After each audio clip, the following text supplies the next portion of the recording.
að hugsa fólk á Akranesi. Þetta einhverjir svona illa þefjandi bárjárnsbúar sem eru fullir inn í beitingaskúr og það bara auðveldara þegar við erum að skála í Tom Collins og Kjarval að hugsa sko, jú, þú veist, þau sinna vinnunni og já, þau fá kannski styttingu vinnuvikunar.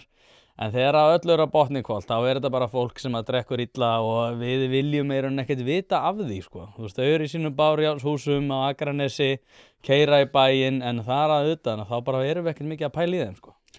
Nei, ég held að þetta pæla þess meira í þeim og hafa vit á því að gera það vegna þess að það landsbyggðin sem heldur íslensku samfélagi uppi.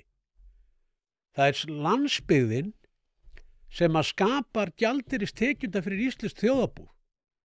Þar verða verðmætin til. Skal bara taka Norðurál og Elgum sem dæmi, Grundartangasvæðið.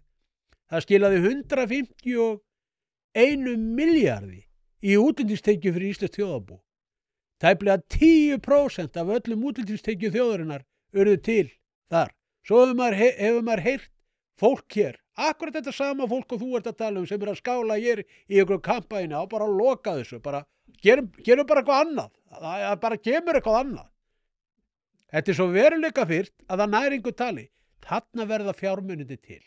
Þeir verða til í laxeldinu út á landi, fyrir austan í Fjarðaráli, í fiskvinnslunum vítt og breitt landið, að hérna spóka menn sig bara og halda það að hlutirnir gerist bara sjálfu sér. Ef að þetta fólk út á landi nyti ekki við, þá væri eitthvað annað í þessum kampaðisklu sem heldur kampaðinn. Það þetta fólk sem að geri það verkum að opinberir starfsmenn hafa vinnu. Það með gjaldeyristekjur sem þetta fólk skapar sem að við síðan greiðum launin. Þarna verða verðmætin til. Þau verða ekki til með fullri virðingu fyrir opinberum störfum. Þau koma á eftir. Þau styðja við að við getum verið með öflugar útflutningsgreinar. Þau styðja við það. Mikilvæga stofnanir eins og leikskólarnir og svo framvegis.